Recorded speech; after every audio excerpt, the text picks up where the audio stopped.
강의 시작하도록 하겠습니다. 안녕하세요. 네, 7급 공채 대비 어드밴스드 클래스 시작하도록 하겠습니다. 이 수업은 여러분들께서 학부 모의고사 형식으로 시험을 보시고 그리고 그에 대해서 제가 해설을 해드리는 강의예요. 이 강의에서 일단 시험을 진행을 한다라는 점 때문에 여러분들께서 문제를 풀어보시고 그리고 회차별로 내가 몇 개의 문제를 맞췄는지 이 점수에 대한 부분도 이제 좀 고려를 하시게 되는 그런 강의입니다. 그런데 사실 이 강의에서 여러분들께서 모의고사를 보고 그리고 모의고사를 보고 내가 몇 문제를 맞추고 몇 문제를 틀렸느냐, 그래서 틀린 문제를 내가 정리를 하고 오답 노트를 만들면서 어떻게 리뷰할 것이냐에 대해서 초점을 두시고 준비를 하시면서 이 강의를 들으시면 사실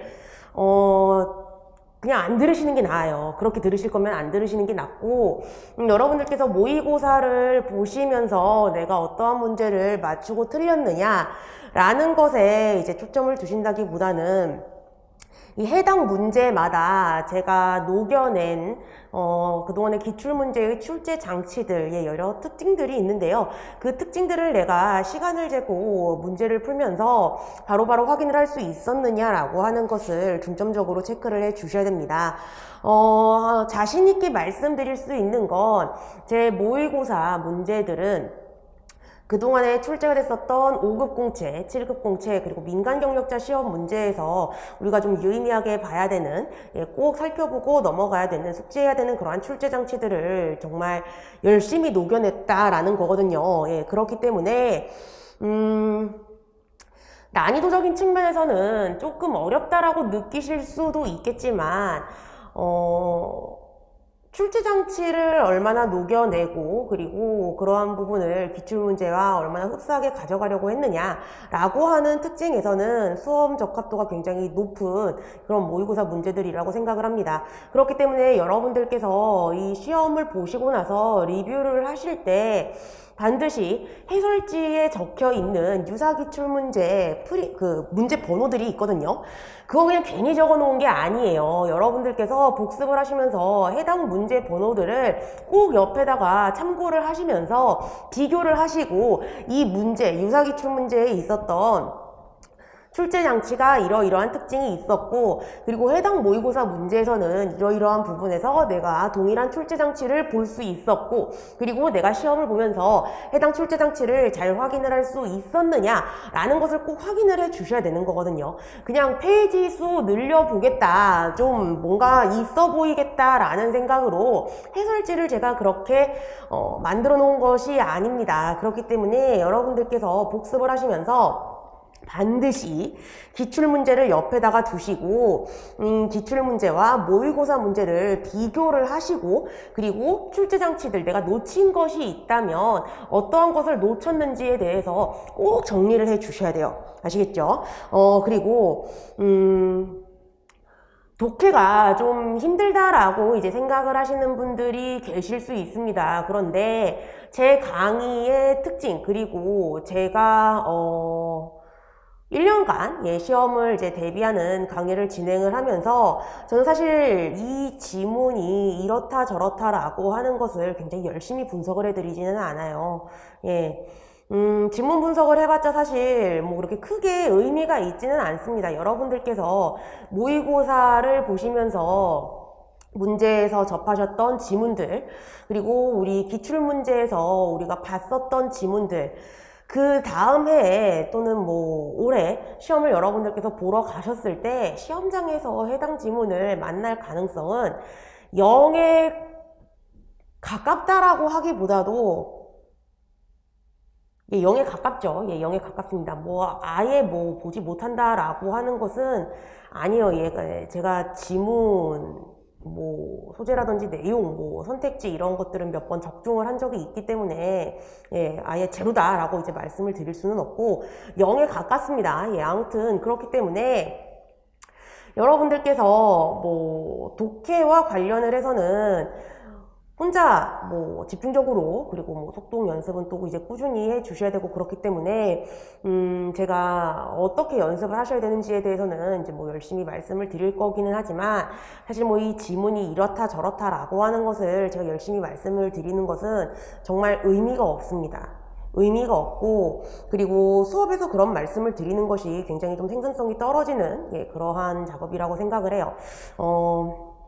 그렇기 때문에 지문에 대한 분석, 이러한 것을 만약에 여러분들께서 기대를 하셨다면, 예, 그에 대한 기대는 좀 버려두시고요. 그리고 유형별로 출제자가 어떻게 문제를 출제를 하는지, 그러니까 출제자의 의도를 내가 어떻게 정확하게 잘 파악을 할 수 있는지에 대한 안목을 여러분들께서 시험장에 들어가시기 전까지, 예, 완벽하게 좀 갖춰 놓으시는 것이 굉장히 중요하거든요. 예, 그렇기 때문에 이전 강의에서와 마찬가지로 지문보다는 좀 출제 장치, 그리고 이 선택지에서 출제자가 의도하는 것이 무엇이냐라고 하는 것을 이제 제가 좀 중점적으로 이제 말씀을 드리도록 하겠습니다. 그래서 우리 수업은요, 매회 여러분들께서 보시는 학부 모의고사 문제와 해설지를 주 교재로 하고요. 그리고 그것과 마찬가지로 매회마다 보충 프린트라고 해서 유사기출 문제가 실려있는 그러한 문제들이, 예, 프린트로 이렇게 편집이 되어서 제공이 될 겁니다.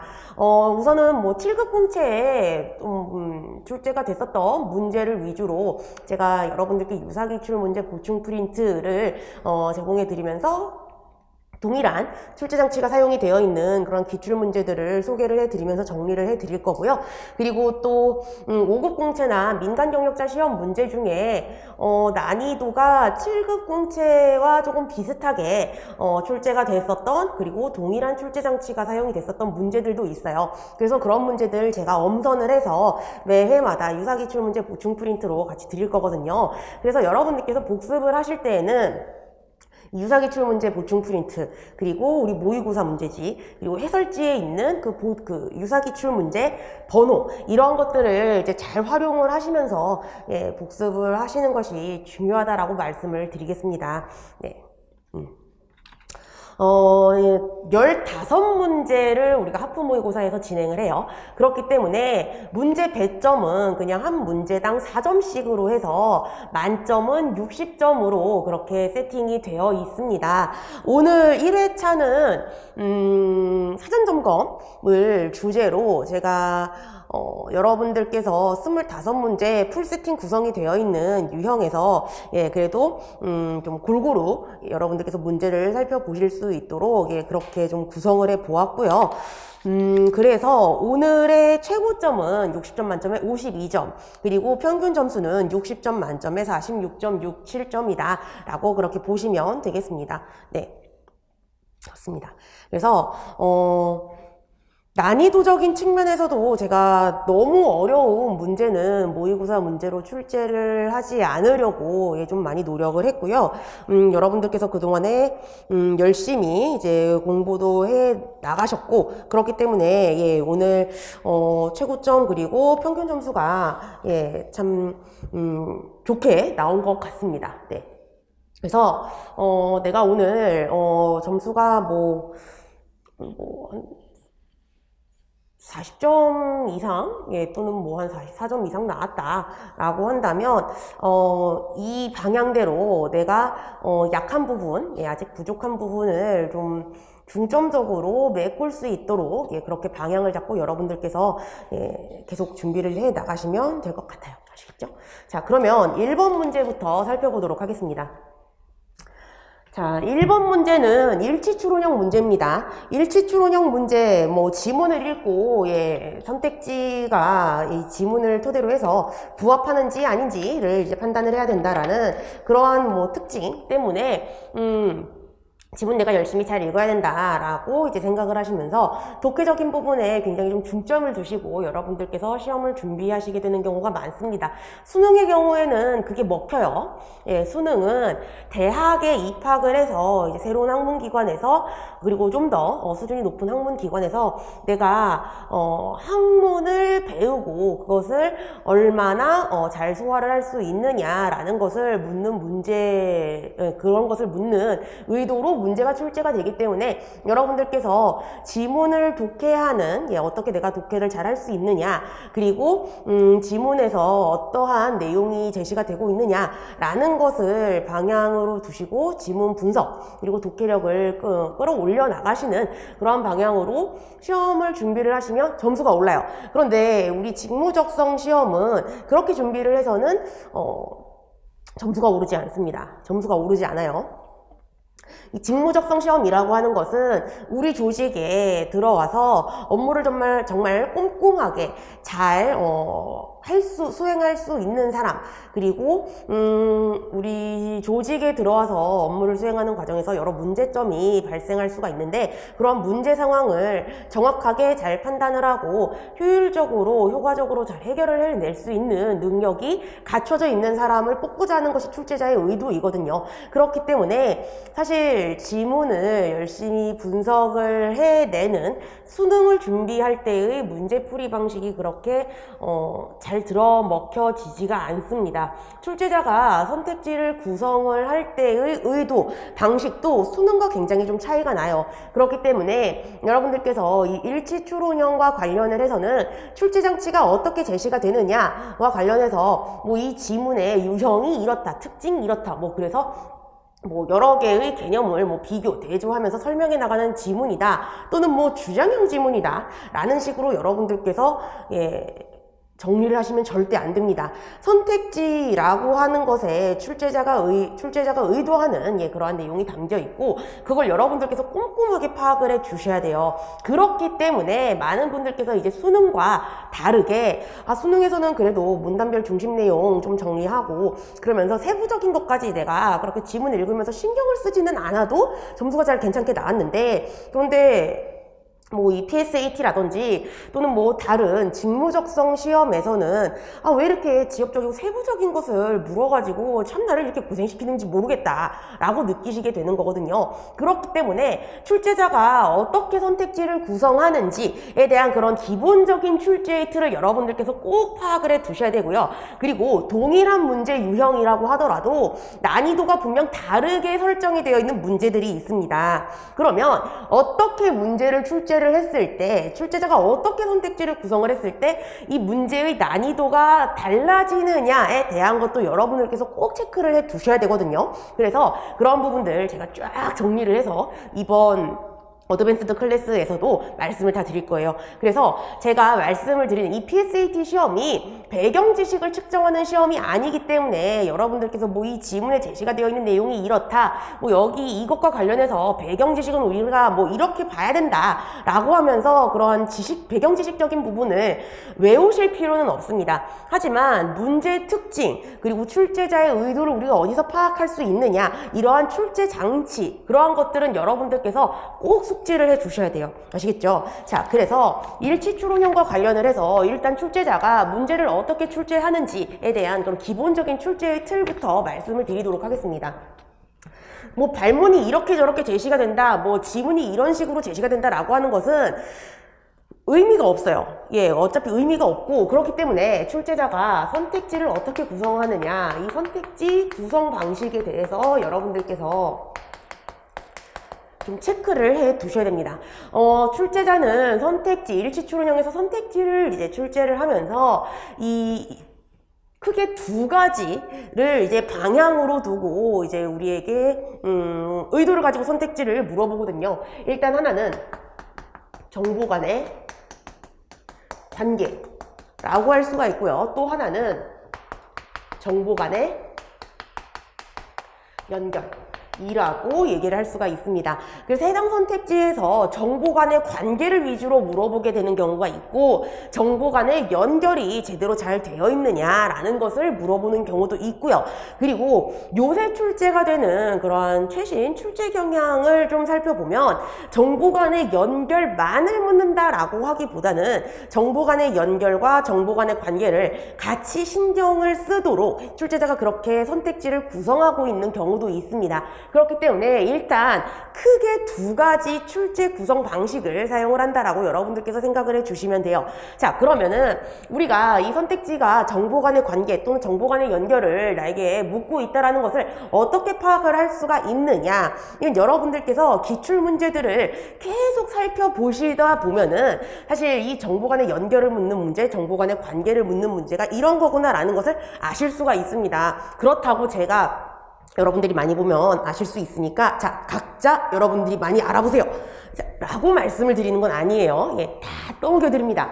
자, 정보 간의 연결을 묻는 선택지는 여러분들께서 딱 보시면 아, 이거 정보 간의 연결을 물어볼 가능성이 너무 크다 라는 거 바로 알아차릴 수가 있어요. 문제가 어떤 식으로 출제가 되느냐, 자, 일단 지문이 있고요. 그리고 선택지가 있는데 선택지를 보면은 뭐 1번부터 5번 또는 보기 기역부터 디귿까지의 선택지들에서 A라고 하는 개념은 이렇다, B라고 하는 개념은 이렇다, C라고 하는 개념은 이렇다 라고 해서 이 지문에 제시가 되어 있는 특징을 비교하면서 제시가 되어 있는 그러한 개념들이 이렇게 정말 이러한 특징을 가지고 있느냐라는 것을 서술하는 방식으로 제시가 됩니다. 그리고 지문은 그러면 어떻게 제시가 되겠어요? A라고 하는 애가 이런 특징을 가지더라 라고 얘기를 하겠죠. 그리고 B라고 하는 애가 이런 특징을 가지더라 라고 얘기를 하겠죠. 그리고 뭐 C라고 하는 것에 대해서도 물어볼 수가 있어요. C라고 하는 애가 이러한 특징을 가지더라 라고 하면서 지문이 제시가 될 겁니다. 그리고 어떠한 지문의 경우에는요, 여기 지문에서 다루고 있는 대상, 개념들 간의 공통점 그리고 차이점에 대해서도 얘기를 할 수 있어요. 그동안에 출제가 되었었던 5급 공채에서 또는 민간경력자 시험 문제에서 등장했었던 이 정보 간의 연결을 위주로 묻는 문제들을 살펴보면 지문이 죄다 이런 식으로 제시가 되어 있습니다. 자, 그래서 선택지에서 이러한 지문을 가지고 정보 간의 연결을 어떻게 물어보느냐, A라고 하는 애는 이런 특징을 가진다라고 얘기를 할 거예요. 이렇게 지문에 제시가 되어 있는 정보들이 잘 연결이 되어서 선택지에 제시가 되어 있느냐라는 것을 묻는 의도가 정보 간의 연결이다 라고 그렇게 생각을 해주시면 되는 거거든요. 자, 그러면 옳지 않은 선택지는 어떤 식으로 제시가 되겠어요? 지문에 제시가 되어 있는 정보 간의 연결을 올바르지 않게 제시를 하면 된다는 거예요. 그래서 뭐 예를 들자면 B라고 하는 애가 이런 특징을 가지고 C가 가지는 특징도 가지더라 라는 식으로 제시를 할 수 있다라는 거죠. 이렇게 출제가 됐었던 문제들이 5급 공채의 경우에 2015년도, 2013년도 그리고 그 이전에도 등등등등, 그리고 민간 경력자 시험 문제에서도 등등등등 이렇게 많이 출제가 됐었습니다. 그래서 그러한 문제들을 이렇게 딱 모아놓고 여러분들께서 보시잖아요. 보시면 선택지가 죄다 이런 식으로 구성이 되어 있다는 것을 아실 수가 있어요. 우리 고득점 언어논리 교재에도 정보 간의 연결을 물어보는 문제들을 제가 이렇게 좀 모아가지고 이렇게 순서대로 좀 나열을 해 놓았거든요. 그게 교재에 있는 문제도 그냥 별 생각 없이 제가 이렇게 편집을 하고 이렇게 문제 순서를 구성을 해 놓은 게 아니에요. 여러분들께서 좀 중점적으로 연습을 반복적으로 하실 수 있도록 유사한 출제 장치들이 있는 문제들을 이렇게 좀 연달아서 배치를 해놨습니다. 예, 그래서 교재도 이제 보시면 여러분들께서 그런 문제들을 이제 확인을 하실 수가 있을 거고요. 그리고 제가 내일 유사기출 문제 보충 프린트에서 이렇게 정보 간의 연결이 제시가 되어 있는 문제들을 좀 모아가지고 여러분들께 제공을 드릴 계획입니다. 아무튼 그래서 정보 간의 연결을 묻는 문제는요, 선택지를 딱 보면 아, 이거 정보 간의 연결을 묻는 문제네 라는 것을 우리가 판단을 할 수가 있어요. 자, 이래서 여러분들께서 이 선택지를 딱 훑어본다라고 하는 것, 발문 보고 선택지를 후루룩 훑어봐서 4초, 정도의 시간 안에 살펴보셔야 되는 거예요. 이렇게 말씀을 드리면 어떤 분들은 이렇게 질문하십니다. 실제로 제가 들었던 질문이에요. 선생님, 그러면 4초 동안에 얼마나 빨리 읽어야 5개의 선택지를 다 볼 수 있습니까? 여러분, 이 시험은요, 대외적으로 말하면 얼마나 업무를 꼼꼼하게 잘 처리를 할 수 있느냐, 업무 효율이 얼마나 높은 사람을 내가 이제 뽑아낼 수 있느냐라는 것을 의도를 가지고 있는 거고요. 우리끼리 얘기를 할 때는 눈치 잘 굴리고 행간의 의미를 잘 파악을 할 수 있는 사람, 그런 사람을 뽑고자 하는 거거든요. 그래서 여러분들께서 공부를 하시다 보면 언어도 그렇고 자료도 그렇고 상황도 그렇고 시키는 대로 하면 점수가 안 나오게 되는, 남들보다 점수가 안 나오게 되는 그런 문제들이 있어요. 그래서 석주 선생님이 반대 해석할 줄 알아야 된다, 차이가 활용할 수 있어야 된다 라고 얘기를 하시고, 그리고 박주범 선생님은 뭐라고 얘기를 하세요? 선구안 가질 수 있어야 된다 라고 얘기를 하신 거잖아요. 똑같은 겁니다. 눈치가 있어야 돼요. 눈치가 있어야 되고, 그리고 이게 여기에서 얘기를 대놓고 하는 게 이런 건데 행간의 의미를 파악을 해보면 이런 걸 얘기를 하고 있구나 라는 것을 잘 파악을 할 수 있어야 되거든요. 언어 논리는 제가 그거 다 말씀드릴 거예요. 다 말씀드릴 거니까 너무 걱정하지 않으셔도 되고, 그래서 4초 동안에 5개의 선택지를 내가 어떻게 해야 빨리 읽을 수 있을까라는 것을 고민을 하는 것은 정말 부적절하다라는 거예요. 이게 부적절하거든요. 그래서 이 인상을 훅 훑어보면서 우리가 훅 훑어보는 것만으로도 이 선택지에 제시가 되어 있는 뭐 주어, 핵심적인 키워드가 이런 거구나 라는 것은 파악할 수 있거든요. 내가 독해 못해도 그건 할 수 있어요. 그렇기 때문에 발문 보고 선택지 훅 훑어보면서 일치 추론형은 4초 안에 유형이 이런 거구나. 그리고 출제자가 여기에서 사용한 전반적인 출제의 틀, 의도라고 하는 것이 정보 간의 연결 또는 정보 간의 관계 중에 이런 걸 물어볼 가능성이 크구나 라는 것을 여러분들께서 꼭 생각을 해 주실 수가 있어야 돼요. 그걸 여러분들께서 체크를 해 주셔야, 그래야지 내가 문제를 이런 식으로 좀 풀어야 되겠다, 그리고 지문을 어떤 부분을 신경을 쓰면서 읽어 내려가야 되겠다, 이러한 문제는 내가 뭐 지문에 제시가 되어 있는 내용을 좀 꼼꼼하게 좀 신경을 쓰면서 읽을 필요 없고 그냥 이런 대상이 여기 이렇게 위치에 있구나 정도만 읽으면 되겠다 라고 지문을 독해하는 방향까지 설정을 할 수가 있는 거거든요. 그렇죠? 자, 그래서 문제 유형 파악할 때 4초 정도 안에 선택지 훅 훑어보는 것 여러분께서 절대 잊으시면 안 되고, 이건 계속 연습을 하시다 보면은 여러분들께서 나중에는 시험 들어가시기 전에 분명 다 능수능란하게 하실 수가 있습니다. 아시죠?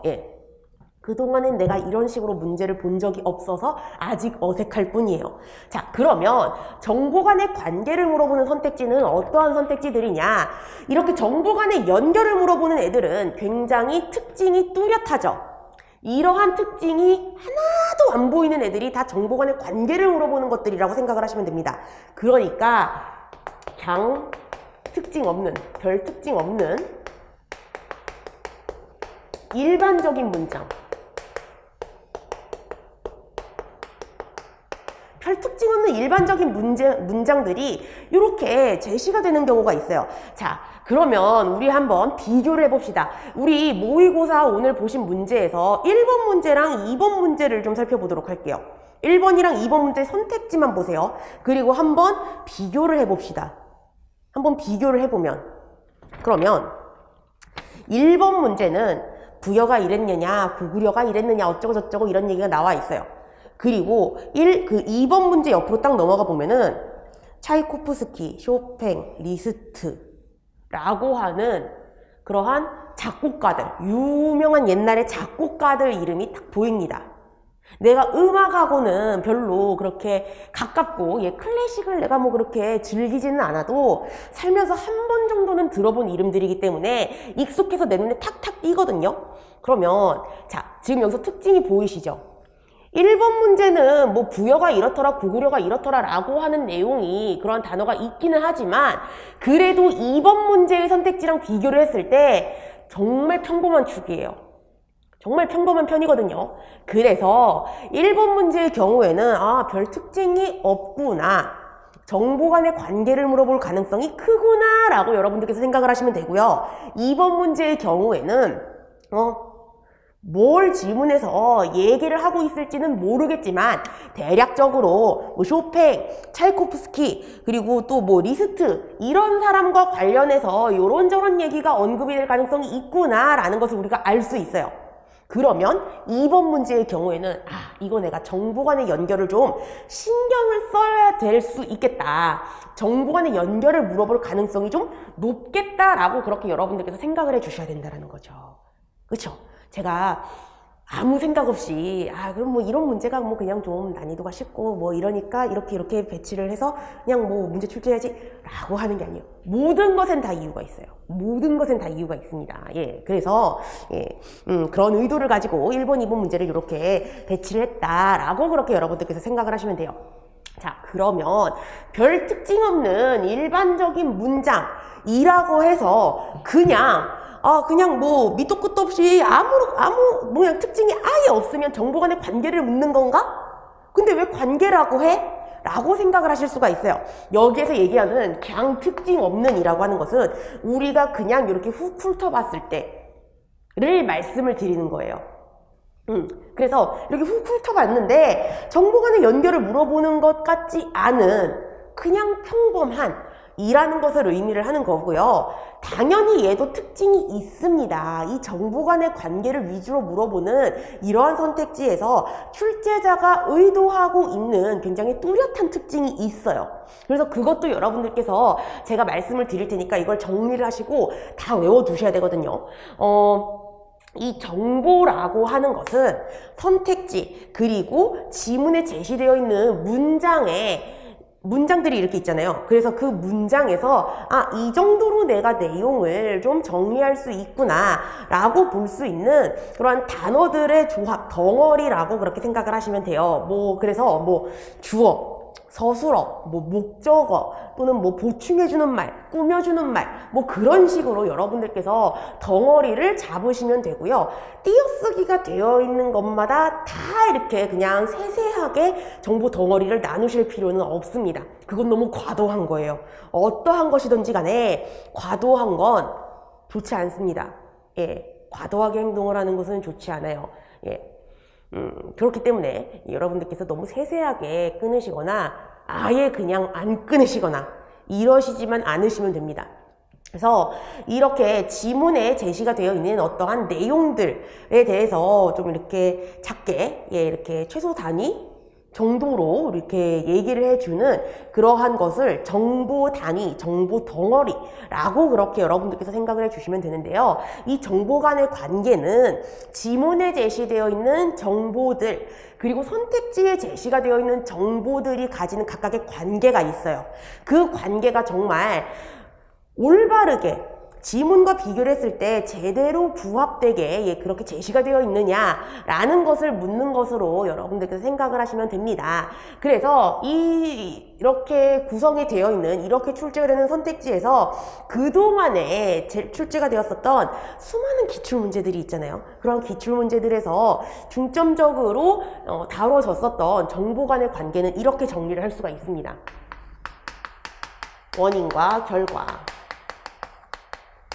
인과관계 얘기하는 거예요. 인과관계. 그리고 사건의 시간 선후관계, 그리고 행위의 주체와 대상, 그리고 이 행위의 주체와 이 주체가 하는 역할 또는 기능, 그리고 여러 대상 간의 정도 비교, 그리고 인과관계하고는 조금 다릅니다. 인과관계다라고 엄밀하게 말할 수가 없는 그런 관계도 있어요. 영향을 이 정도로 주고받았느냐 또는 관련이 있느냐라고 하는 것, 상관관계 또는 관련성, 유무, 이것을 물어보는 경우도 있고요. 그리고 한 시점을 기준으로 해서 이 시점 이후에 이러한 일이 있었느냐라는 것을 묻는 그러한 것도 있는데, 이건 좀 조심하셔야 되는 게, 사용하는 문장에 사용하는 표현에 따라서 이 시점 이후, 그리고 시점 이 기준으로 잡는 시점 이전에는 이런 일이 있었느냐 없었느냐라고 하는 것을 묻는 것도 있습니다. 예, 그래서 이 시점을 묻는 경우에도 여러분들께서 좀 꼼꼼하게 잘 봐주셔야 되는 그러한 측면이 있어요. 그래서 여태까지 출제가 됐었던 일치추론형에서 선택지에서 제시가 되었었던 정보 간의 관계는 대략 요 정도로 정리를 할 수가 있겠네요. 요 정도로 정리를 할 수가 있고, 그래서 여러분들께서 이러한 것들을 좀 잘 파악을 해 두시는 것이 굉장히 좋습니다. 굉장히 중요해요. 좋습니다가 아니라, 이거 안 되면 점수가 얘기를 해요. 올해는 안 되겠어. 1년 더 집에 있다가 내년에 다시 봅시다. 올해는 2차 시험은 안 되겠다. 그렇게 점수로 얘기를 하거든요. 그래서 이 정보 간의 관계, 이 선택지에서 어떻게 제시를 하고 있는지를 내가 정확하게 파악을 하는 것이 굉장히 중요하다라고 그렇게 여러분들 절대 잊으시면 안 되겠습니다. 자, 그리고 이 일치추론형은 내가 지문에 제시가 되어 있는 내용을 얼마나 세부적으로 꼼꼼하게 잘 파악을 하느냐 라는 것을 묻는 것 같지만, 사실은 그게 주가 아니에요. 선택지에서 제시되어 있는 내용, 출제자가 나에게 묻고 있는 것을 내가 얼마나 꼼꼼하게 잘 파악을 해낼 수 있느냐가 굉장히 중요한 시험입니다. 그래서 이 선택지에서 무엇을 물어보고 있는지, 그리고 출제자가 어느 정도의 범위에서 정오 판단의 범위 또는 추론의 범위를 세팅을 해놓고 있는지, 그리고 이 선택지에서 제시가 되어 있는 정보 간의 관계는 어떠한 것들이 있는지를 여러분들께서 정말 정확하게 잘 파악을 하시는 것이 중요하거든요. 그러면 그것은 내가 어떻게 정확하게 잘 파악을 할 수가 있느냐, 실전 스킬로 이거 여러분들께서 절대 놓치시면 안 됩니다. 선택지를 끊어 읽으셔야 돼요. 우리 7급 공채 교재에다가 선택지 끊어읽기가 무엇인지, 그리고 이것을 왜 우리가 열심히 해야 되는지에 대해서 제가 간략하게 이렇게 요점 정리 식으로도 이렇게 정리를 해놓고, 박스로 한승아의 스킬앤 팁 이렇게 해가지고 이렇게 막 정리를 해서 드렸거든요. 그럼 박스 처리되어 있는 부분, 정말 그 문제의 해설보다 그게 훨씬 더 중요해요, 여러분. 문제 해설보다 훨씬 더 중요하기 때문에 기본서가 있으신 분들은 그 박스 안에 있는 그 실전 스킬로 정리를 해드린 것 허투루 넘기지 마시고, 이건 내가 무조건 다 외워놔야 된다. 그래서 이거는 동일한 유형의 문제들에서 다 적용을 할 수가 있는 것들이다 라고 그렇게 꼭 체크를 해 두시고 주의 깊게 봐주셔야 됩니다. 그래서 이 선택지 끊어읽기를 여러분들께서 하셔야 돼요. 문장을 덩어리로, 이렇게 정보 덩어리로 툭툭툭 나눠서 이 선택지에서 정오 판단을 해라 라고 물어보고 있는 내용, 출제자가 의도하는 것들이 어떠한 것들이 있는지를 여러분들께서 다 뽑아내셔야 되고요. 그리고 그러면서 여기에서 제시가 되어 있는 정보들이 어떠한 관계를 가지고 있는지 또 여러분들께서 체크를 다 잘 해주셔야 됩니다.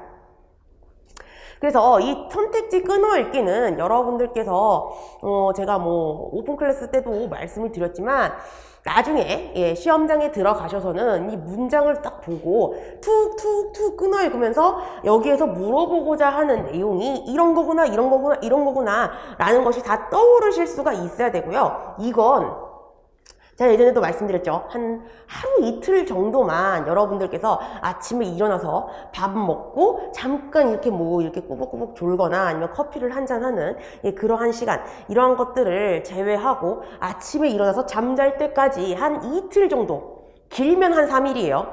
이틀에서 3일 정도만 딱 각 잡고 죽어라고 손으로 쓰면서 하면은 잘 때 진짜 막 신물이 올라와요. 구역질이 날 것 같아. 그러면 된 거예요. 그래서 집중적으로 연습을 하면 이제 그때부터 몸에 딱 붙기 시작을 하거든요. 그러면 그때부터는 이제 좀 꾸준하게 이제 연습을 해주시면 되고, 아무튼 그래서 이 선택지 끊어읽기라고 하는 것을 토대로 해서 출제자가 이 선택지에서 어떠한 내용들을 나에게 물어보고 있는지를 다 체크를 해주실 수가 있어야 됩니다. 전공이 심리학이에요. 그래서 예전에 인지심리학 수업을 듣고 뭐 학습심리학 수업을 듣고 막 이제 이럴 때 저희 교수님들께서 그러셨습니다. 야, 어떻게 숫자가 제시가 되어야 너네가 숫자를 잘 외울 수 있는지 아냐? 그러면서 뭐 청크 알아? 뭐 매직 넘버 7 뭐 이런 거 알아? 막 이렇게 얘기하시면서 또 뭐라고 하셨느냐? 사람은 하나의 문장에서 하나의 내용만을 주목을 해서 그거를 받아들이려고 하는 경향이 있는데, 사실 이 문장이 어떻게 주어졌느냐에 따라서 하나의 문장에서 하나의 내용, 의미뿐만이 아니라 2개, 3개, 4개까지도 또는 뭐 여러 개까지도 의미를 담고 있는 경우가 있다. 그래서 너네가 공부를 잘하고 싶으면 책을 읽으면서 생각을 하면서 읽어야 된다 라고 얘기를 하셨어요. 그 얘기를 이제 들으면서 생각 안 하고 책 읽는 사람이 너 어디 있어 이랬거든요. 근데 이 시험을 준비를 하면서 그게 무슨 말인지 이제 제가 확실하게 깨달은 거예요. 그래서 이 하나의 문장에서 출제자가 제시하고 있는 내용이 무엇인지를 여러분들께서 다 뽑아내실 수가 있어야 됩니다. 자, 우리 모의고사 1번 문제를 살펴보도록 할게요. 일단 선택지부터 보도록 합시다. 정답이 되는 3번 선택지 여러분들께서 잘 골라주셨을 건데요. 이 3번 선택지를 우리가 끊어 읽으면 이렇게 덩어리를 나눌 수가 있어요. 고구려와 부여에서 끊고, 모피로 만든 의복은 끊고, 추위를 피하는 데 효과적이었다 라고 이렇게 3개의 덩어리로 나눌 수가 있습니다. 그리고 고구려와 라고 하는 이 와라고 하는 표현도 여러분들께서 반드시 체크를 해주셔야 돼요. 이게 바로 정오 판단의 범위를 설정해주는 표현입니다. 이러한 부분에서 출제자가 선택지에서 묻고 있는 거 꼼꼼하게 잘 정오 판단을 할 수 있느냐, 그래서 우리 조직 들어와가지고 일을 할 때 문제사항들 세부적인 것 다 꼼꼼하게 잘 체크할 수 있느냐 라는 것을 묻고 있는 것이다 라고 체크를 해주셔야 돼요. 자, 그러면 이렇게 3덩어리로 선택지 끊어 읽으신 다음에 이 선택지에서 물어보고 있는 내용은 우리가 이렇게 정리를 할 수가 있죠. 첫 번째, 고구려에서 모피로 의복을 만들어 입었느냐. 두 번째, 그게 맞다면 그 모피로 만든 의복이 고구려에서 추위를 피하는 데 효과적이었느냐. 그 다음에는요, 와라고 하는 표현이 있잖아요. 그쵸? 모두 고구려와 부여에서 모피로 만든 의복은 모두라고 하는 표현이 있어도 없어도 의미가 달라지지 않습니다. 그런데 그 모두라고 하는 그런 표현을 빼버리면, 의미를 굉장히 강조해주는 그러한 표현을 빼버리면 여러분들께서 이 선택지에서 무엇을 물어보고 있느냐라고 하는 것을 피부로 확 체감을 하시기가 조금 어려워져요. 그래서 이런 와라고 하는 정오 판단의 범위를 설정해주는 표현, 이러한 것들이 몇 가지가 있거든요. 그런 세부적인 것들도 제가 다 말씀을 드릴 테니까 여러분들께서 잘 정리를 해 두셔야 됩니다. 그런 부분에서 이 문제가 가지는 변별력, 나는 이 문제를 맞추고 누구는 이 문제를 못 맞추고의 차이가 생겨요. 그래서 와라고 하는 표현이 있으니까, 자, 그 다음에 세 번째로 우리가 정오 판단해야 되는 내용은요, 부여에서 모피로 의복을 만들어 입었느냐. 그쵸? 그리고 그 다음에는요, 그게 맞다면 부여에서도 그 모피로 만든 의복이 추위를 피하는 데 효과적이었느냐 아니었느냐라는 것을 봐주셔야 되는 거죠. 그래서 선택지 정오 판단을 내가 어떻게 해야 되느냐라는 것을 쭉 뽑아내 보면은 4개의 내용을 우리가 뽑아낼 수가 있어요. 그냥 뭐 보면 뭐 할 수 있지 라고 생각을 하시겠지만, 시험장은요, 시간의 압박이 강하고, 그리고 1년에 이 시험 내가 한 번밖에 못 보고, 그렇기 때문에 난 인생을 걸고 시험을 보는 거고, 나 우리 부모님이 나 시험 내가 잘 봐가지고 합격해가지고 이제 마이너스 통장 딱 뚫어가지고 이제 엄마 아빠랑 여행도 가야 되고, 우리 엄마가 고생해가지고 옷도 하나 이렇게 탁 해주고 싶고, 우리 아빠도 이제 나 때문에 고생했는데, 이러면서 막 이제 여러분들이 어깨가 막 무거워져요. 마음도 무거워지고, 그러한 압박감 때문에 내가 평소에 잘 하던 것도 잘 안 될 가능성이 있어요. 그래서 시험장에 들어가서 난 나를 믿을 수 없다 라고 그렇게 생각을 하시는 것이 좋습니다. 좋고, 그리고 이 시험이 시간 압박이 굉장히 좀 강한 시험이다 보니까 이게 뭘 의미하고 있느냐라는 것도 여러분들께서 좀 생각을 해 주셔야 되거든요. 왜 시간의 압박을 강하게 주겠어요? 제한된 시간 안에 많은 문제를 풀어라 라는 게 아니에요. PSAT 안내서를 보면 이 시험은 스피드 테스트가 아니라 파워 테스트다 라고 분명 얘기를 합니다. 문제를 해결하는 속도를 측정하는 시험이 아니다 라고 얘기를 해요. 그러면 시간의 압박을 왜 강하게 주느냐? 자연인으로서의 나의 모습이 튀어나오도록 그걸 보고 싶은 거거든요. 편안한 상태에서 시간이 충분하게 주어지면 PSAT 문제는 누구나 다 잘 풀 수 있습니다. 그런데 시간의 압박을 강하게 주는 거예요. 그래서 한 문제 푸는데 시간 한 2분 몇십 초 정도. 그래서 내가 이 문제를 풀어서 잘 맞춰야 된다 라고 하는 압박을 느끼게. 그러다 보면은 자연인으로서의 내가 튀어나오는 거거든요. 그래서 많은 분들이 내가 열심히 공부했는데 왜 시험장 가가지고는 내가 그렇게 잘 못하지? 라고 생각을 하시는 거예요.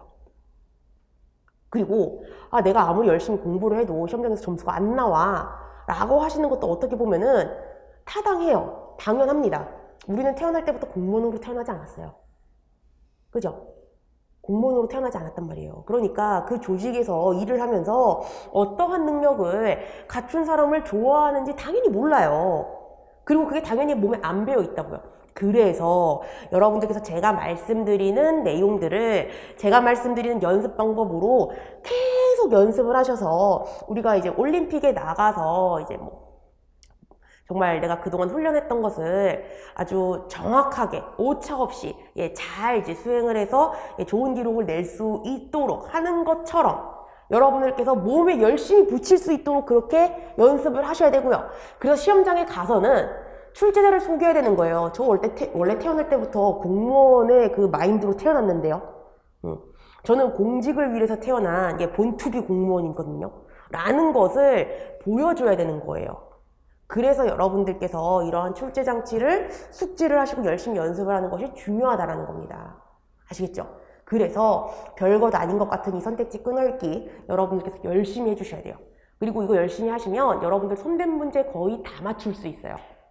PSAT는 다른 시험과는 다르게 시간의 압박이 굉장히 강하잖아요. 그렇기 때문에 내가 아까 풀었던 그 문제가 뭔가 좀 그게 조금 석연치 않고 왠지 내가 정답을 잘못 체크한 것 같은데 라고 생각이 되어서 그걸 이제 풀러 이제 돌아가잖아요.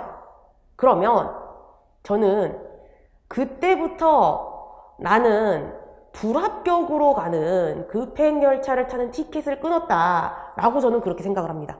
그럴 시간적 여유가 없어요. 그럴 시간적 여유가 없습니다.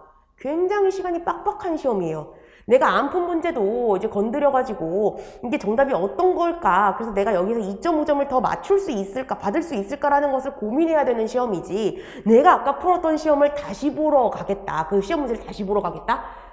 그러면 내가 앞으로 아직 안 풀어서 맞출 수 있는 그 시험 문제를 풀 수 있는 시간의 기회비용을 버리는 거잖아요. 그쵸?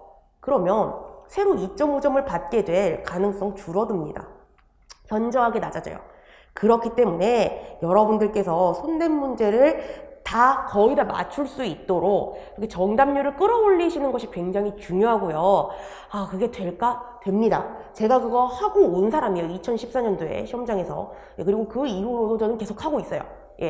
그래서 이 선택지 끊어읽기를 여러분들께서 기계적으로 아무 생각 없이 굉장히 쉬워 보이는 선택지에도 모두 다 하실 수가 있어야 돼요. 내가 그동안에 열심히 연습을 해도 시험장에 들어가면 뭐가 왔다 가서 내가 잘하던 것도 제대로 못하고 함정으로 제시해 놓은 것을 발을 다 담그고 나오는 분들이 있거든요. 정말 제가 2020년도에 그런 분들 진짜 많이 봤습니다. 그래가지고 제 앞에서 이제 눈물 흘리시는 분들도 진짜 많이 봤어요. 그래서 선택지 끊어읽기 그분들이 조금 소홀하신 측면이 있어서 그러셨었는데 여러분들은 그러시지 않고 그걸 내가 모든 문제, 일치추론형, 손대는 모든 문제에 내가 잘할 수 있어야 되겠다라고 꼭 그렇게 생각을 해주셔야 됩니다. 아시겠죠? 자, 3번 선택지 정보 판단의 근거는 두 번째 문단이랑 세 번째 문단에 제시가 되어 있죠. 두 번째 문단을 보시면 부여에서는요, 한겨울 추위가 매서운 지역에 사는 부여 사람들에게 모피류는 생활 필수품이었다 라고 얘기를 합니다. 모피를 가지고 옷을 만들어 입었어요. 그리고 한겨울에 추운 곳에서 살아요, 이 사람들이. 근데 이 사람들이 모피로 옷을 해 입으면 그게 굉장히 효과적이었대요. 대놓고 추위를 잘 피할 수 있었다라고 얘기를 안 해줘도 이것만 가지고도 추위를 피하는데 모피만한 게 없었겠구나, 모피로 만든 옷 만한 게 없었겠구나 라고 하는 건 우리는 이끌어낼 수 있죠. 그렇죠? 자, 그리고 세 번째 문단을 보시면은요. 고구려 역시 한겨울 추위가 매섭기는 마찬가지라서 모피류가 방한용 의복으로 매우 중요했다라고 얘기를 합니다. 방한, 추위를 피한다. 그쵸? 추위를 방지한다. 라고 하는 의미가 있잖아요. 그래서 고구려도 모피로 만든 의복이 추위를 피하는데 굉장히 효과적이었구나. 라고 하는 것 우리가 이렇게 정어 판단을 할 수가 있다라는 거죠. 그쵸? 자, 그 다음에 1번 선택지를 좀 말씀을 드려볼게요. 1번 선택지. 부여는 끊고 고구려와 달리 끊고 이렇게 끊으셔도 되고 그냥 부여는 고구려와 달리라고 끊으셔도 상관은 없습니다. 그리고 앞부분이 뾰족한 활로 끊고 모피동물을 사냥했다. 세 덩어리든 네 덩어리든 뭐 끊어있는 덩어리의 수는 그렇게 중요하진 않아요. 그런데 이건 여러분들께서 꼭 체크를 하실 수가 있어야 됩니다. 달리라고 하는 표현은 무조건 체크를 해주셔야 돼요.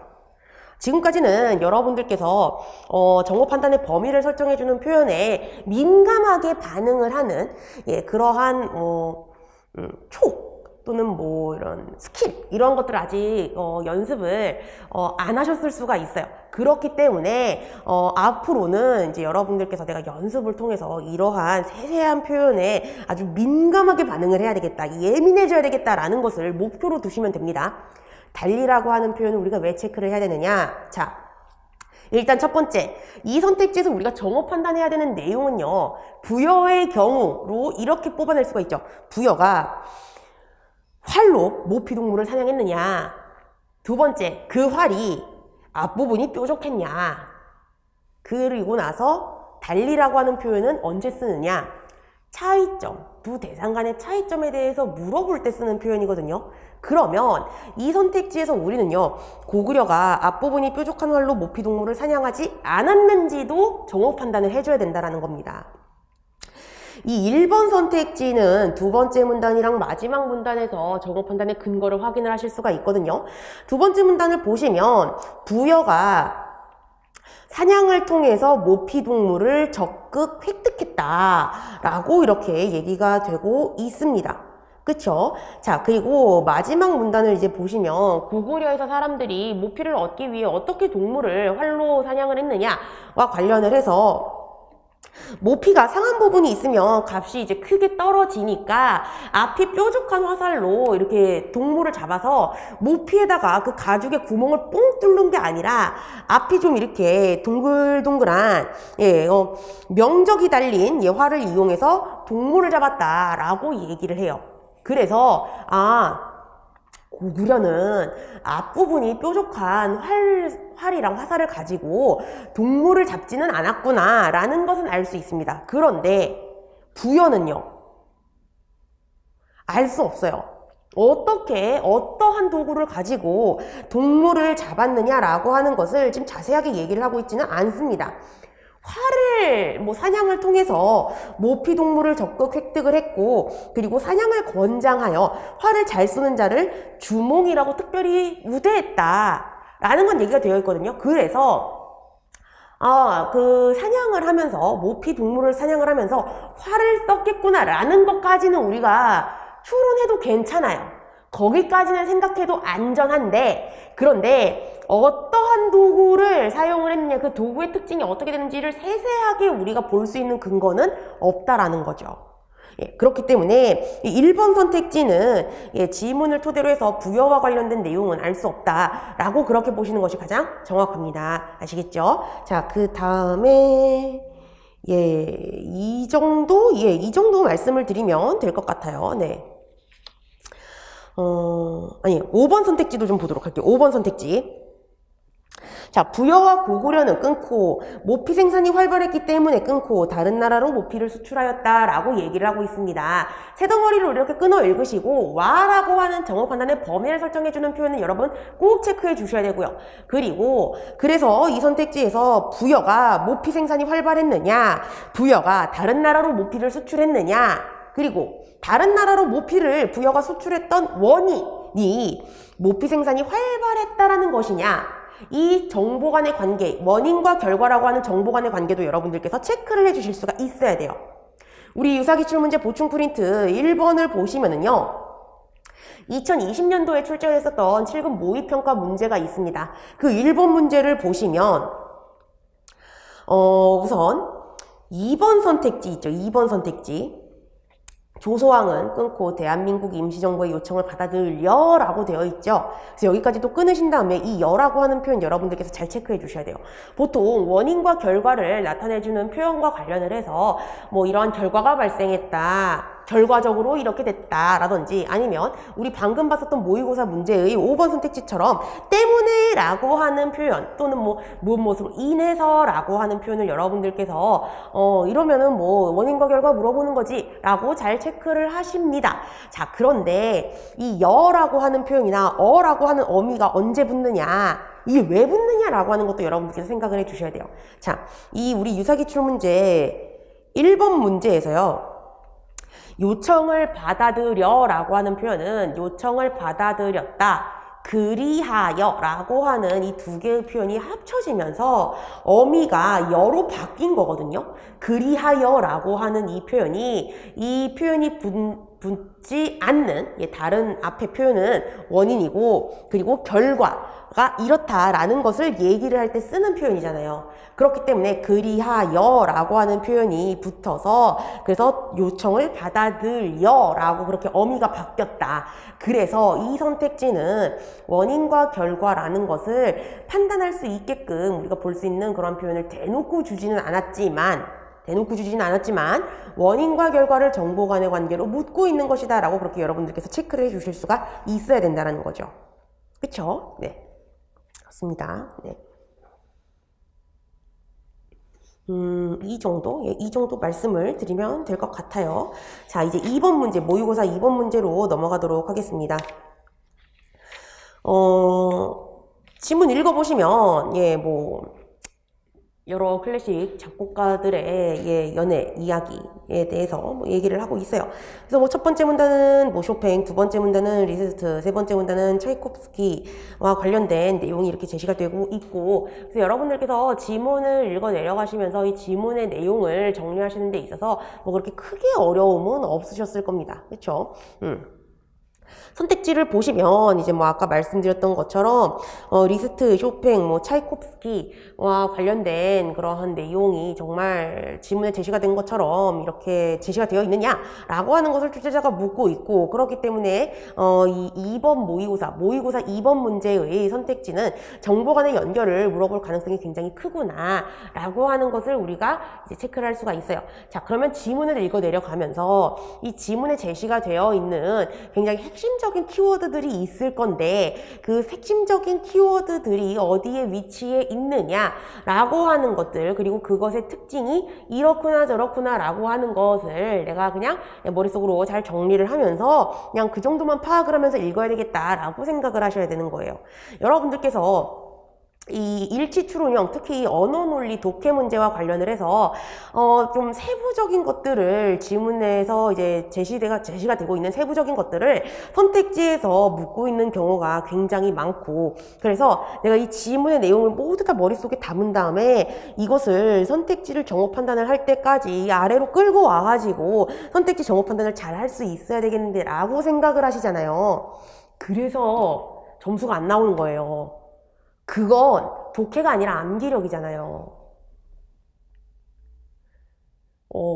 이렇게 그 지문을 읽고 이 선택지에 제시가 되어 있는 내용을 정보 판단하기 위해서 우리가 암기력을 사용을 한다, 암기 능력을 사용한다 라고 하는 것은 장기 기억보다는 단기 기억, 순간 기억과 굉장히 밀접한 연관이 있을 건데요.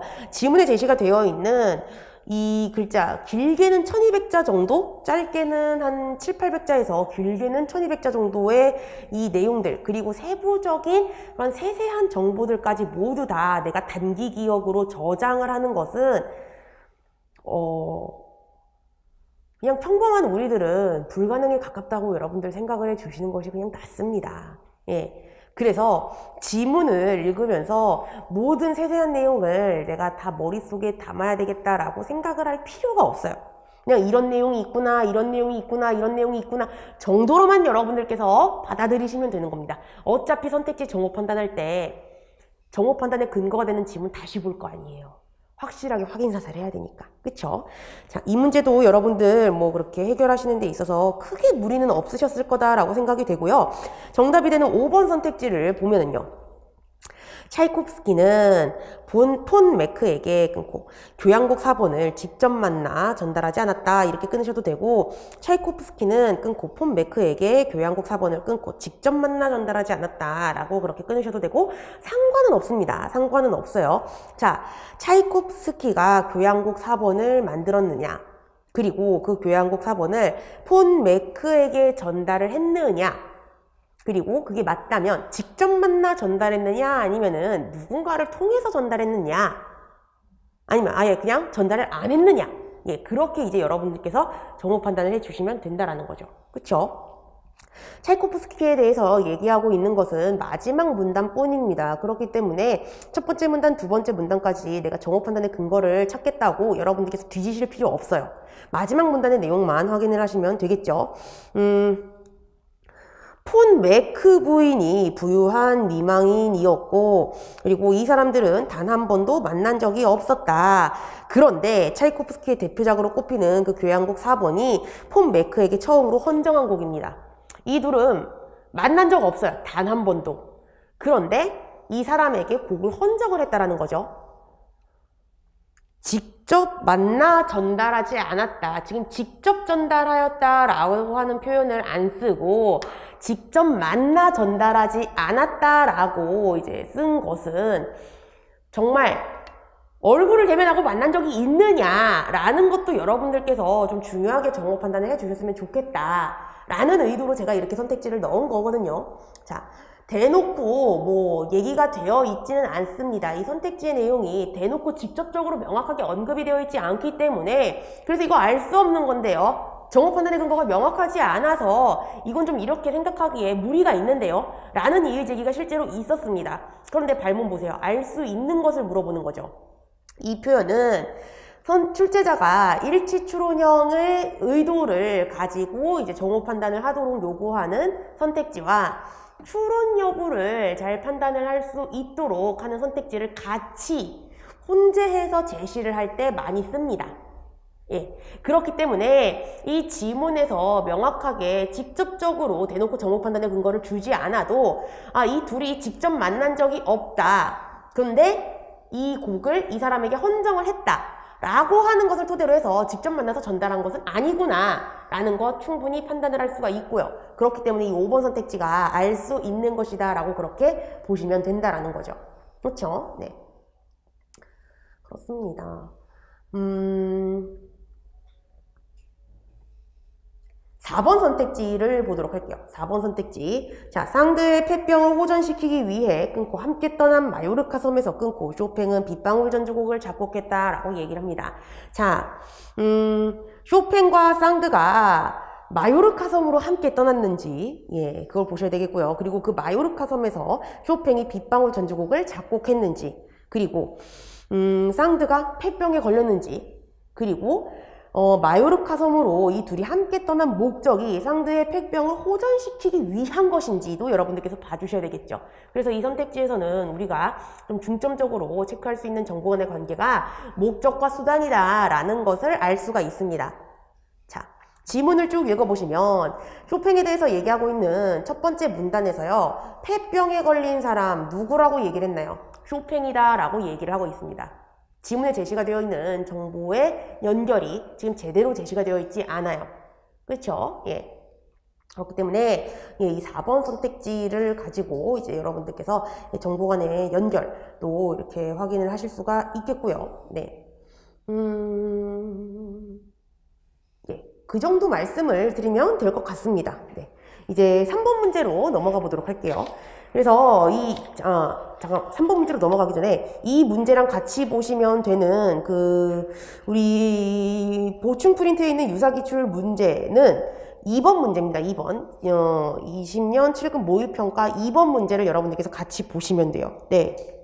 그래서 그것도 보시면 뭐 각각의 이제 선택지에서 최명길, 효종, 김상헌, 인조, 뭐 노론 세력 뭐 이러한 인물들이 보이고, 그래서 이 각각의 인물들이 어떠한 주장을 했는지 어떠한 입장을 가지고 있었는지 이러한 것들을 내가 좀 잘 구분하면서 읽어야 되겠다. 정보 간의 연결을 물어볼 가능성이 좀 크다라고 그렇게 여러분들께서 생각을 해주시면 되는 거고요. 아시겠죠? 네.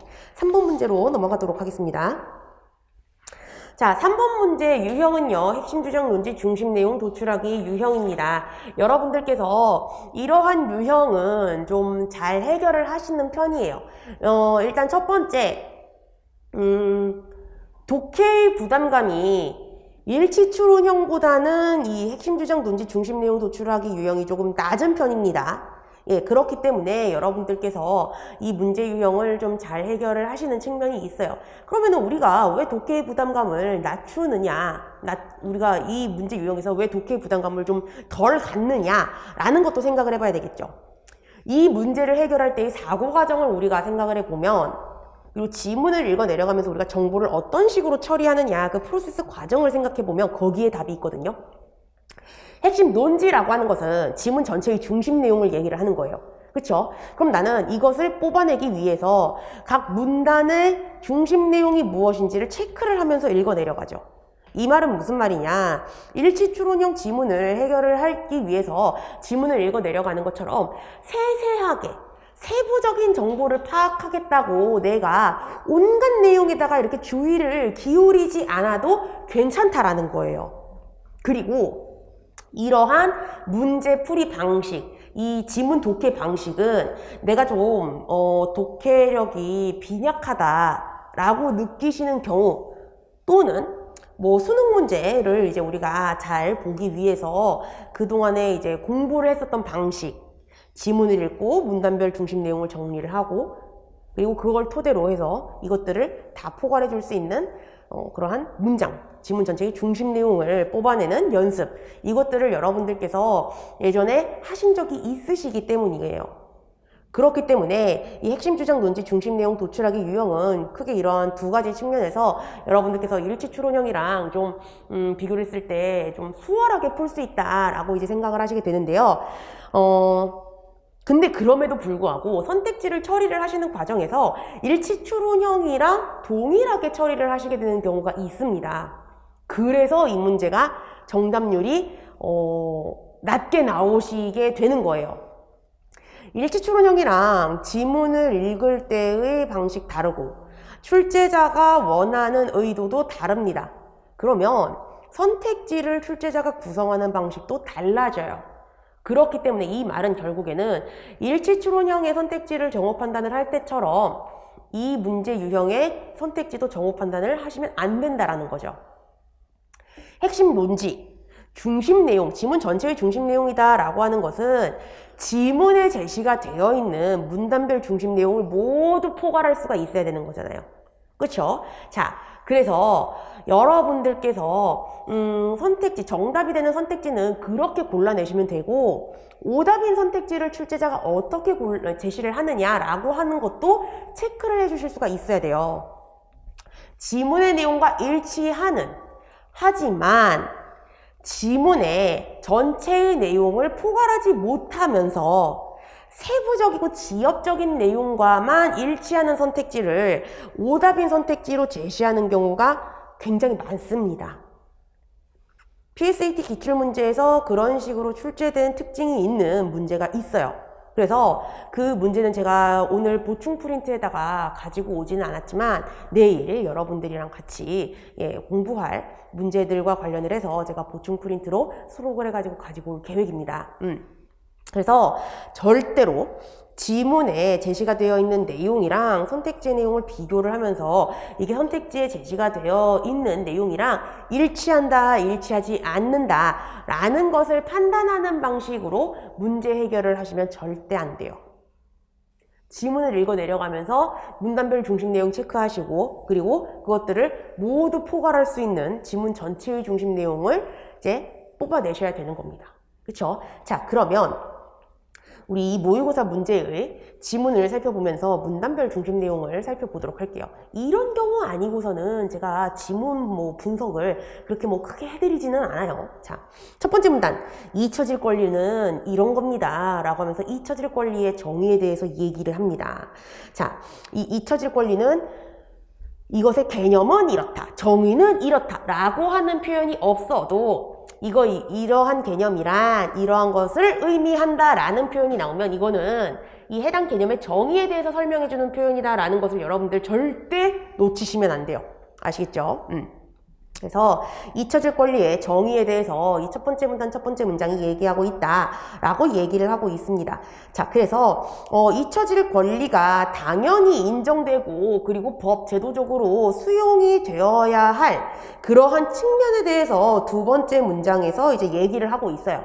그쵸? 자, 그런데 이렇게 잊혀질 권리가 당연히 인정이 돼야 되고 그리고 이것을 법 제도적으로 우리가 수용을 하게 되면 어떠한 일이 생깁니까? 딜레마가 나타난대요. 표현의 자유랑 알 권리에 대한 침해가 발생할 수 있다라는 겁니다. 자, 그래서 두 번째 문단에서는 뭐라고 하느냐?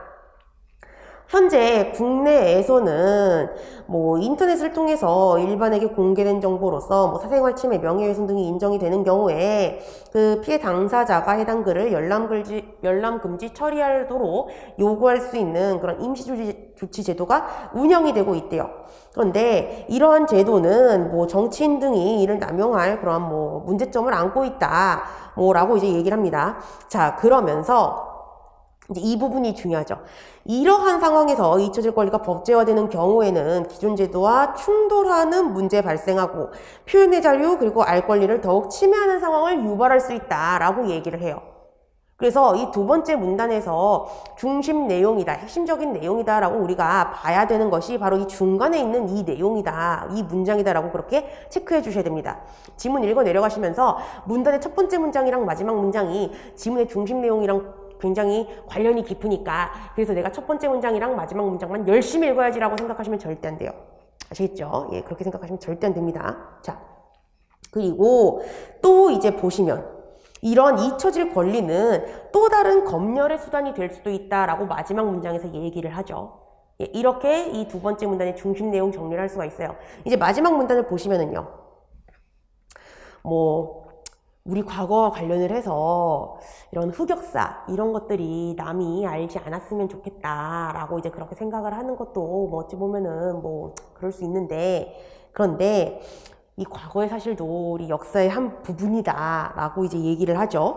예, 그러면서 이러한 과거를 우리가 아예 알 수 없도록 그런 정보를 우리가 접할 수 없도록 차단을 한다면 그러면은 우리가 살고 있는 현재는 사실 그렇게 크게 의미가 없다 라고 이제 얘기를 하고 있습니다. 예, 그러면서 특히 공적인 정보와 관련을 해서는 민주주의가 발전하기 위해서 이 과거와 관련된 그러한 내용, 정보 이러한 것들도 다 공개되고 우리가 알아야 되는 것이다 라고 얘기를 해요. 그쵸? 자, 그러면서 이제 그러한 정보가 잊혀질 권리를 근거로 삭제될 수 있거나 검색되지 않을 수 있다고 한다면 우리 사회 민주주의는 발전할 수 있다고 할 수 있을까? 발전할 수 있을까? 라고 얘기를 합니다. 아니? 라는 거죠. 발전 못해. 그러니까 이 지문은 공적인 부분과 관련을 해서는 그러니까 사실 이 잊혀질 권리라고 하는 것이 기존 제도나 알 권리 이러한 것들이랑 충돌을 하는 그러한 부분이 있기는 하지만 공적인 부분과 관련을 해서는 우리의 민주주의의 발전을 위해서 잊혀질 권리를 좀 그래도 수용하지 않는 것이 낫지 않겠느냐? 라고 얘기를 하고 있죠. 그쵸? 자, 이렇게 해서 이 지문의 핵심 논지를 우리가 뽑아내 보면은요. 잊혀진 권리의 법제화는 기존 제도랑 충돌이 될 수 있다. 하지만 민주주의의 발전도 가로막을 수가 있다. 라고 하는 그러한 내용이 적절하겠죠. 그렇기 때문에 5번 선택지가 정답이다. 라고 그렇게 여러분들께서 골라내시면 되겠습니다. 3번 선택지 보도록 할게요. 3번 선택지. 정치인에 대한 정보는 국민이 반드시 알아야 하는 것으로 영원히 삭제되지 않아야 한다라고 얘기를 하고 있죠. 자, 그래서 이 3번 선택지가 지문의 핵심 논지이지 않을까라고도 생각을 하실 수가 있습니다. 그런데 이 핵심 논지라고 하는 것은요, 논증의 요지라는 것을 의미하는 표현이거든요. 그렇기 때문에 이 논증의 요지, 논증을 요약한 그러한 문장이기 때문에 사실 논지라고 하는 것은 전제가 이렇다라고 하는 것도 좀 간략하게나마 언급을 해줘야 돼요. 그래서 이 3번 선택지에 제시가 되어 있는 내용은요, 사실 마지막 문단의 내용을 좀 너무 지역적으로 다루고 있다라고 그렇게 생각을 해 주시면 되겠습니다. 그러한 점에서 지문 전체의 중심 내용을 다 포괄할 수 없다라는 점에서 이 3번 선택지는 핵심 논지로 그렇게 적절하지 않다라고 생각을 해주시면 될 거예요. 아시겠죠? 네, 이 정도 말씀드리고 넘어가도록 할게요. 자, 4번 문제입니다. 빈칸 추론 유형이에요. 이 빈칸 추론 유형 문제는 출제자가 의도하는 것을 일단 좀 말씀을 드려보자면요.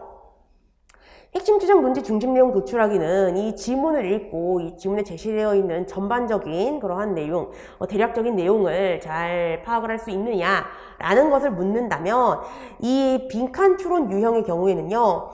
문맥의 흐름까지도 정확하게 잘 파악을 할 수가 있느냐. 그래서 이 빈칸에 들어갈 단 하나의 진술이 무엇인지를 정말 잘 추론해낼 수 있느냐라는 것을 출제자가 의도하고 있다라고 생각을 해주시면 됩니다. 그런데 그렇기 때문에 좀 독해를 되게 잘 해야지 풀 수 있다. 그리고 내가 독해를 잘 못해서 이 문제 유형이 좀 너무 많이 힘들다라고 생각을 하시게 되는 경우가 있어요. 독해에만 중점을 두면 그렇습니다. 그런데 이 PSAT 언어 논리와 관련을 해서 제가 예전부터 계속 말씀을 드렸었던 게 있어요. 이게 또 완벽한 독해력을 갖추고 있는지를 측정하는 시험은 아니에요. 겉보기에는 그러한 특징이 있을 수 있으나, 그러니까 이게 무슨 말이냐, 내가 독해력을 정말 완벽한 수준으로 끌어올리지 않아도 괜찮다라는 겁니다. 저의 경우를 말씀을 드려보자면요, 이건 그냥 저의 히스토리에 대해서 말씀을 드리는 겁니다. 이 대학을 가기 전에 고등학교를 다니면서 저는 이제 뭐 요새도 이제 만성 장염에 이제 시달리고 있는데, 그때도 신경성 장염에 늘 시달렸어요. 이게 언제 도졌느냐? 내신 시험 볼 때. 내신 시험을 볼 때 스트레스를 아주 빡빡 받고, 그리고 솔직히 시험 보기도 싫고 시험 공부하는 것도 싫고 하니까 참 어렸을 때 왜 그렇게 공부하기를 싫어했나 모르겠어요. 아무튼 그래서 위아래로 쏟아내고 아주 시험 기간만 되면 난리가 났습니다.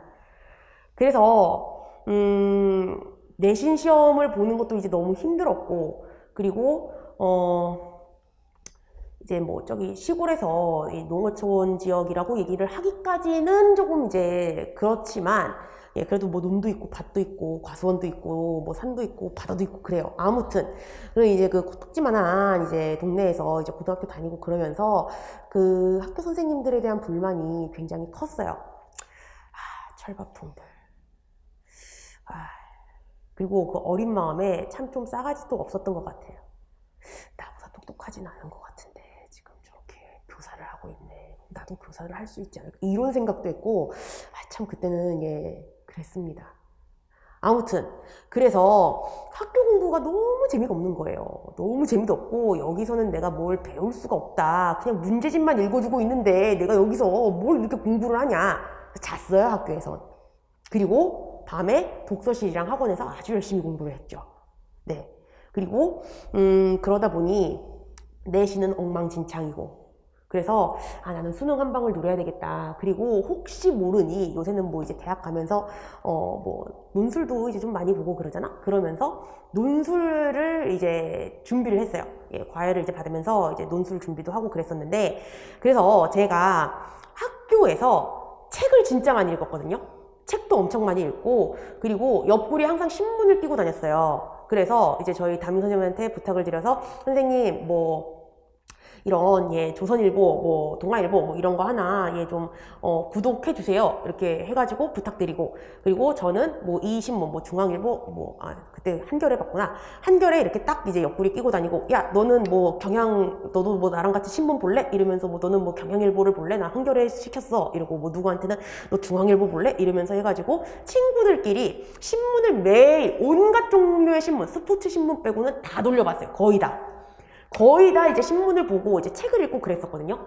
그러니까 예 남들 공부할 시간에 저는 공부를 안 하고 계속 책만 읽고 신문만 보고 이제 그러고 있었던 거예요. 그러고 나서 제가 대학을 갈 때 수능을 아주 쫄딱 말아먹어서 예 저희 친구들도 그렇고 수능을 다들 이제 같이 예 사이좋게 말아먹었습니다. 그래서 이제 수능 한 방을 노렸는데 안 되겠구만. 남들도 이제 수시를 본다고 저렇게 원서를 가지고 다니는데 나도 한번 수시를 봐볼까 해서 딱 한 군데 넣었어요. 이제 수시 전형을 이렇게 막 뒤지는데 수능은 못 봤으니까 수능 점수 들어가면 안 돼. 그리고 내신도 그동안에 관리를 제대로 못했기 때문에 그래서 내신도 많이 들어가면 안 돼. 그런데 중앙대학교에 입학하는 예 저희 모교에 입학하는 그 수시 전형 중에 학생부 예 그게 한 20%인가 들어가고, 그리고 그 학교장 추천서 이게 뭐 한 10%인가 뭐 이렇게 들어가고, 그리고 논술 시험이 한 70% 60% 뭐 이렇게 들어가는 그 전형이 있었어요. 그래서 이거다. 그리고 내가 우리 아빠 돈으로 논술 과외도 받고 그랬는데, 그리고 아빠 카드 이제 긁어가지고 책도 오지게 많이 사가지고 봤는데 이것도 한번 해볼까? 해가지고 남들 다 하길래 아유 뭐 나 중앙대학교 뭐 가고 싶어 했으니까 뭐 여기 한번 해서 되면 말고 뭐 안 되면 그냥 욕 뒤지게 먹고 재수해야지 뭐 이러고 가서 논술 시험을 보고 제가 합격을 해가지고 예 그래서 학교를 입학을 하게 된 거거든요. 다행히도 재수를 하지 않고 예 재수를 할 수가 없었어요. 예, 동생이 이제 나는 그림을 그릴 거다 이러면서 이제 기둥을 뽑아먹을 준비를 하고 있었기 때문에 예, 절대 재수를 하면 안 되는 거였습니다. 예, 저희 상황이 그랬어요. 예, 그래서 뭐 재수를 하는 게 안 좋다 막 이런 건 아니에요. 예. 제 동생은 재수도 했어요. 그래서 제가 뭐 너는 학교 다니면서 막 땡땡이 치고 맨날 해수욕장 가가지고 일광욕이나 하고 너 그러니까 재수한 거야. 제가 뭐 동생한테 그렇게 얘기를 하는데, 아무튼 예 그래서 제가 생각을 했을 때 저는 독해를 못하는 사람은 아니에요. 제가 독해를 못하는 건 이게 말이 안 돼요. 근데 PSAT 시험을 보는데 점수가 안 나와요. 점수가 안 나와요. 그리고 이렇게 공부를 하면은 시험 잘 볼 수 있다라는 그러한 지문 분석, 문단별 중심 내용 잡고, 예? 지문 전체 중심 내용 잡고, 예? 그리고 선택지 정보 판단의 근거 여기에 구는 막 화살표 막 이렇게 선택지에서 막 이렇게 가면서 막 하고 막. 그 점수가 안 올라요. 70점까지는 딱 올라도 안 올라요, 점수가. 그래서 이게 도대체 왜 그러지? 이게 내가 독해를 못하는 사람이 아닌데 뭔가 지금 공부 방법이 잘못된 것 같다라고 그렇게 생각을 한 거거든요. 그래서 선택지에서 출제자가 어떠한 것을 의도하고 있는지를 좀 봐야 되겠다. 출제자의 의도, 이게 문제 유형이라고 우리가 분류를 하게 되는 게 정말 본질적으로 어떠한 특징을 가지고 있는지 봐야 되겠다라고 이제 그렇게 시각을 바꿔서 분석을 제 나름대로 다시 하고, 그리고 그걸로 시험을 2014년도에 잘 보고 푼 거 다 맞추고 나왔어요. 37개. 찍은 거 다 틀리고. 아무튼 그래서 지금 여기서 여러분들께 그걸 다 말씀을 드리는 거거든요. 독해가 그렇게 중요한 게 아니더라고요. 독해가 그렇게 중요한 게 아니에요. 열심히 지문을 읽고 내용을 이해를 하지 않아도 문제를 풀 수가 있어요. 이 말은 무슨 말이냐? 이 문제 유형이 가지는 특징, 그래서 출제자가 문제를 어떻게 출제를 하느냐에 대한 것을 우리가 잘 파악을 해두면 나의 부족한 그 완벽하지 않은 나의 독해력, 이것은 스킬로 채워버릴 수가 있다는 거예요. 그리고 독해는 지금 와서 완벽하게 내가 해야 되겠다라고 생각을 하면 안 됩니다, 여러분. 죽었다 다시 태어나는 게 훨씬 빨라요. 죽었다 다시 태어나서 응애하고 그러면서부터 책을 엄마랑 같이 붙잡고 예 엄청나게 많이 읽어내면 그게 차라리 훨씬 더 빠릅니다. 그게 훨씬 빨라요. 그래서 이 빈칸 추론 유형도 여러분들이 제가 이 얘기를 하려고 이렇게 길게 돌아온 건데요. 아니 내가 독해를 잘해야 되나 보다. 그래서 문맥의 흐름을 내가 좀 잘 파악을 해야 되나 보다 라고 생각을 하시면서 대비를 하실 필요가 없다라는 거예요. 스킬로 우리가 절반 이상, 한 80%? 90% 정도는 먹고 들어갈 수 있습니다. 어떠한 것이냐? 여러분들이 이 문제가 빈칸추론 유형이다라고 생각을 하시고 나서 그러니까 발문을 보고 바로 지문을 독해를 하러 가시거든요. 그러시지 마시고 빈칸 주변을 한번 살펴보세요. 그리고 빈칸 주변에 여태까지 출제됐었던 기출 문제들을 보면은요, 이 빈칸에 들어가야 될 진술, 문장은 이러한 내용이어야 된다라는 것을 얘기해주는 단서가 굉장히 좀 많이 제시가 되어 있습니다. 굉장히 많이 제시가 되어 있어요. 그리고 그러한 단서가 지문에 없으면 선택지에서 주는 경우도 있습니다. 그래서 그런 것들은 제가 나중에 또 다 확실하게 딱 정리를 해드릴 건데요. 그래서 빈칸 주변을 보면서 이 빈칸에 들어가야 될 진술이 이런 거구나 라는 것을 얘기해주는 단서, 그러한 표현이 있나 없나를 일단 먼저 살펴보셔야 돼요. 그러고 나서 빈칸에 이러한 내용이 들어가야 되겠구나 라고 하는 게 보여진다면, 그러면은 여러분들은 내가 정오 판단의 근거가 되는 부분, 문제 해결의 실마리를 이렇게 이러한 내용에 좀 신경을 쓰면서 읽어야 되겠다, 또는 빈칸 앞 또는 빈칸 다음에 이렇게 내가 신경을 쓰면서 읽어야 되겠다라고 하는 것을 체크를 해 주셔야 됩니다. 이 문제의 경우에는요, 일단 기억을 볼게요. 기억이 있는 첫 번째 문단의 마지막 문장을 보시면은요, 그래서 불교에서는 이라고 하는 표현이 있습니다. 그러면 이 말은 무슨 말이에요?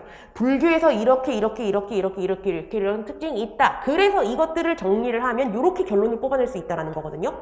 그러면 첫 번째 문단에 제시가 되어 있는 내용들 중에서 불교가 이러이러한 특징을 가집니다, 이러이러한 견해를 가집니다 라고 얘기를 하고 있는 불교와 관련된 내용에만 여러분들께서 좀 초점을 두시면 된다라는 거예요.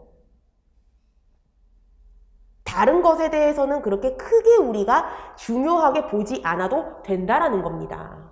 그쵸? 자, 그러면은 기억. 첫 번째 문단을 보시면은요, 뭐 유교 사상은 이렇더라, 도가 사상은 이렇더라 라고 얘기를 합니다. 그리고 불교에서는 이라고 하면서 이 첫 번째 문단의 후단 부분을 보시면, 경지에 이른 사람, 모든 인간이 청정한 불성을 지닌 존재라는 것을 강조를 하고, 불성은 수행을 통해 진리를 깨달은 부처의 본성이면서 중생이 본디 가지고 있는 부처가 될 성질이고, 그런데 이 인간의 자아의식은 인간으로 하여금 나라는 의식에 빠지게 해서 본연의 맑은 불성을 가려요. 그러면 불교에서는 뭘 중요하게 보겠어요? 수행을 통해서 그 진리를 깨달은 부처의 본성, 이러한 것들을 가리지 않도록 하는 것이 중요하다라고 얘기를 하겠고요. 그리고 이러한 것은 수행을 통해서 가능하다라고 분명 또 얘기를 했죠. 그렇죠? 그러니까 수행을 통해서, 그래서 나라고 하는 거, 나라는 의식에 빠지지 않도록 하는 것이 중요하다고 얘기를 하겠구나 라고 우리가 내용을 정리할 수가 있다라는 거죠. 그렇죠? 그래서 첫 번째 빈칸에 들어갈 진술은 보기에 기억입니다. 나라는 의식을 털어내기 위한 수행을 강조하였다로 그렇게 정리를 하시면 된다라는 거예요. 그렇죠? 자, 두 번째 빈칸, 니은을 보도록 하겠습니다. 마지막 문단을 바로 읽어 내려가기 전에 니은 주변에 어떠한 표현이 있나 라고 하는 것을 여러분께서 딱 살펴보시면요, 니은 바로 앞에 그렇다면 죽는다는 현상도 라고 얘기를 하고 있어요. 그러면 일단 그렇다면이라고 하는 표현을 토대로 해서 이 빈칸이 제시가 되어 있는 마지막 문장의 앞에 이러이러한 어떠한 내용이 있을 건데, 그것을 전제로 해서 이 마지막 문장의 결론을 이끌어내게끔 내가 그렇게 지문의 내용을 확인을 해야 되겠구나. 어떠한 내용이 마지막 문단을 이끌어낼 수 있도록 전제로 제시가 되어 있는지를 봐야 되겠구나 라는 것을 체크해 주셔야 되는 거예요. 그쵸? 자, 그리고 두 번째, 죽는다는 현상도라고 얘기를 하고 있습니다. 그러면 어떤 현상에 대해서 얘기를 하면서 죽는다는 현상과 관련을 해서 도라고 얘기를 하고 있죠. 그러니까 이 도라고 하는 표현 때문에 이 지문에서 앞에서 만약에 죽음이라고 하는 현상, 이것에 대해서 얘기를 하고 있다면 그것과 관련을 해서 어떠한 내용이 제시가 되어 있는지를 내가 봐야 되겠다. 또는 이 죽음이라고 하는 것과 비교를 해서 내용이 제시가 되고 있는 또 다른 무엇인가가 있을 가능성이 있고, 그것이 지금 어떻게 내용이 제시가 되어 있는지를 내가 체크를 해야 되겠다라고 여러분들께서 지문 읽는 방향을 설정해 주시면 되는 거예요. 빈칸 추론 유형에서요, 문제가 어렵게 출제가 되면 지문 전체의 내용을 모두 다 파악하고 모두 다 고려하게끔 문제가 출제되는 경우가 있습니다. 그런데 그렇지 않은 문제들은요, 우리가 지문을 읽으면서 이 빈칸에 들어갈 진술이 무엇인지를 뽑아내게끔 해주는 그러한 문제 해결의 실마리, 이것을 내가 다 지문 전체에서 파악할 필요가 없거든요. 결정적인 역할을 하는 부분이 있어요. 그럼 그 부분이 어디에 있을까를 우리가 찾아 나가는 연습을 해야 되고, 그걸 할 수 있도록 해주는 게 바로 이 빈칸 주변에 위치해 있는 이러한 단서라는 겁니다. 그쵸? 자, 그래서 마지막 문단을 읽어보시면은요, 유교 사상가들은 탄생, 죽음, 사후 세계에 대한 논의에 깊은 관심을 기울였다라고 이렇게 얘기를 하고, 그리고 도가에서도 탄생과 죽음을 이렇게 봤다라고 얘기를 해요. 그리고 사실 이 빈칸이 제시가 되어 있는 마지막 문장만 보실 게 아니라 거기 앞에까지도 보시면은요, 불교 최고의 경지인 열반의 다른 표현으로 보는 것이다 라고 얘기를 하거든요. 그러면 이 마지막 문장에서 얘기하고 있는 죽음, 죽는다는 현상, 이것은 불교에서 다루는 죽음에 대한 내용이 들어가야 되겠다라고도 우리는 생각할 수 있어야 된다라는 거예요. 이런 식으로 우리가 눈치가 빠르게 행간의 의미를 잘 파악을 해야 된다라는 겁니다. 자, 그래서 이 불교에서 죽음과 관련을 해서 뭐라고 얘기를 하고 있는지를 여러분들께서 중점적으로 봐주셔야 되겠죠. 자, 보시면 도가는 죽음에 의연하게 우리가 대처해야 된다라고 굉장히 그 부분을 중점적으로 얘기해요. 왜냐? 죽음이라고 하는 것은 자연스러운 그러한 현상이니까. 그래서 탄생이 있으면 죽음이 있고, 죽음이 있으면 탄생이 있고, 그래서 죽는다라고 하는 것은 굉장히 자연스러운 현상이다 라고 얘기를 합니다. 예, 그래서 이러한 점에서 도가와 불가가 일치한다 라고 얘기를 해요. 죽음을 자연스러운 것으로 받아들인다 라고 하는 것, 그쵸? 그리고 이 도가는 죽음을 두려워하지 않습니다. 자연스러운 현상이니까, 그쵸? 자, 그래서 불교에서는 뭐라고 하나요? 태어나고 죽는 현상을 둘로 나누어지는 것이 아니라 불교 최고의 경지인 열반의 다른 표현으로 본다라고 얘기를 합니다. 그러면 죽는다는 것은 불교 최고의 경지인 열반에 도달하는 것, 그래서 우리가 두려워할 필요가 없다라고 하는 내용이 들어갈 수 있겠구나 라고 정리할 수가 있죠. 따라서 빈칸 니은에 들어갈 진술로 가장 적절한 것은 바로 보기의 디귿입니다. 열반의 경지에 이르는 것으로 죽음을 겁낼 필요가 없게 된다. 그쵸? 네. 이렇게 보시면 되겠어요. 네. 뭐 이런저런 말씀을 이제 드리고, 그러다 보니까, 4번까지 해설했는데 시간이 벌써 이렇게 되었어요. 그래서, 10분 정도 휴식 취하고요. 그리고 5번부터는 좀 더 빠르게 진행을 해 나갈 수가 있으니까, 5번부터는 제가 또 열심히 해설을 해 드리도록 하겠습니다. 10분 정도 휴식하도록 할게요.